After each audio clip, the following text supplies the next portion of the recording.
How's it going, everybody? My name's Dono and this is How to Happy. In this video we're going to be talking about 3 reasons not to impose your values on other people. So let me start with a story. When I used to work in a bookstore and this old lady came up, and she had 4 books, and at the time we had this deal going on so that if you bought 5 books you could get 10 for the same price as 5. So I figured she already had 4, so I just told her, hey, you should get one more book because it's only $1 more, but then you can actually get twice as many.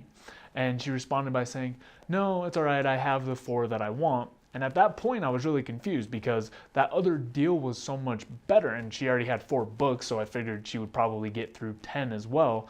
I just figured that she should pay the extra $1 to get more than twice as many. So I told her, no, really, like, this is the better deal for you. And she got a little bit frustrated and said, I know you have to upsell, but these are the 4 that I want. And then again, I was even more confused, so I got kind of more pushy and I was like, this is the best deal though. Why would you not want that? And then she, got really frustrated and said, I know that you have to do this, but please, I got the 4 that I want and these are all that I want. I think that story illustrates a really good point, or at least it did for me, because I was really confused and frustrated when she left because I just kept thinking that's the best deal for her. Why isn't she going to take it? What is she doing? Why does she want to, come back and pay more later? I don't understand. But now looking back, I realized that she had a different set of values than I did, and the more that I tried to push my values onto her, the more frustrated we both got. So the more that I pushed those values on her and didn't understand her position, the more that she got frustrated with me for not going to her place to talk about things first. And the reality of it is there was no reason for me to try to push my values onto her. There was no reason that she needed to do what I thought was the best deal. The bottom line was that we valued things differently. The real question is, why was I trying to impose my values on her?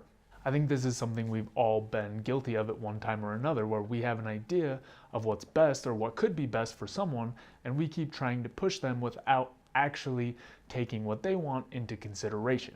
And the more that we do this, the more strained our relationships become. I see this happen all the time, in family type units where one person, like a parent, will tell their kid to do a specific thing because they think that's what's best for them, but they're ignoring where the child is coming from, and vice versa. The child doesn't really try to understand where the parent's coming from, and that's how escalations rise and rise and rise to the point that there's these big fights and blow-ups. So instead of trying to force them into your value set, you have a lot to gain by actually trying to understand them first, because then you can open up a real discussion. Let's go over the 3 reasons that trying to push your values won't really work. First, it's going to make them feel like you don't understand them and that you don't care to understand them. And that's true a lot of the time too, right? We say what we think is best because through our filters of the world, that's what's most valuable. If we go back to the lady at the store, I was telling her what I thought was best because in my filter, that would have been the best deal. But the problem was that I wasn't even trying to understand where she was coming from. So the more that I kept saying that, she kept saying her same thing of she had exactly what she wanted. And then she got more and more frustrated because it was clear that I wasn't listening to her. I didn't understand her and I wasn't even trying. So by the end of the conversation, it had become really negative. And if you think about that from the flip side, would you want to talk to someone who's clearly not listening to you? If you're trying to explain something and they're not trying to look at your perspective, would you want to continue that conversation? Probably not.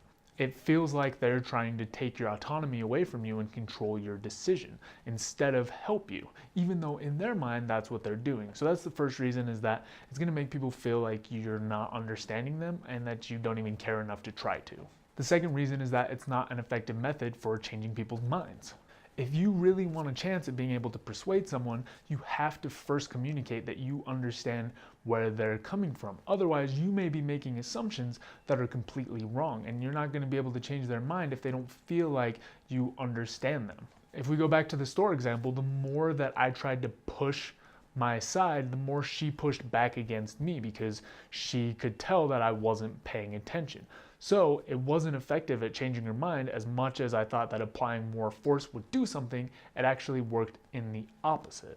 A lot of times it also goes along with an argument of, well, this is what I would do if I were you, but that's not a very good argument because they're a totally different person with completely different values. So why would what you do be what they should do?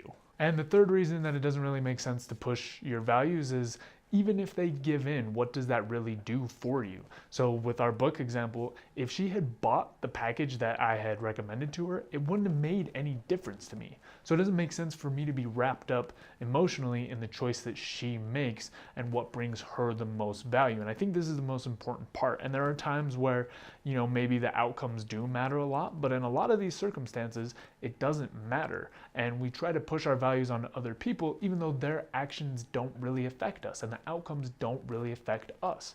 All it does is put a strain on the relationship. Even if I would have gotten her to cave in, it would have been really bad for our relationship. She probably would have never wanted to come into the store again. And on top of that, I have to really ask myself, why did I care so much? Why did it matter that I have her choose the same thing that I would have chosen? What would have brought me the most value? And the truth is that it shouldn't affect me and it shouldn't affect my happiness. So in essence, this video is just about taking time to really understand people and make sure you're considering their values when giving them a recommendation for something or talking about something. It doesn't really make a lot of sense to impose your values on other people because it's really just going to damage the relationship. So if you want to be the most helpful, try to listen to them, understand where they're coming from, and then give your best recommendation based on what they care about, not what you would do. Otherwise, instead of helping them, you're just going to be causing a lot of anguish. Let's move on to the exercise section. So the exercise for this video is, the next time you want someone to act a certain way, ask yourself why. Is it what you think is in their best interest? Have you factored in their desires and beliefs, or only what you would do in the circumstance? Think about how pushing your values on someone else will impact your relationships. Have you done this recently? How did it go? Just a few things to think about as you navigate relationships. As I was saying, usually pushing your values doesn't work very well, so it's a little bit better strategy to try to understand them and their values and where they're coming from, and then that will usually allow you to open up a dialogue. That's all I've got for this video. If you have any questions, comments, topics you want me to cover, feel free to put them down in the box below, and I'll see you next time. You can check out more content at howtohappy.com. Also, don't forget to subscribe so you can stay up to date on the videos. We've also got a Twitter, Instagram, and Facebook that you can check out. Reflect, take action, and enjoy life. See you next time.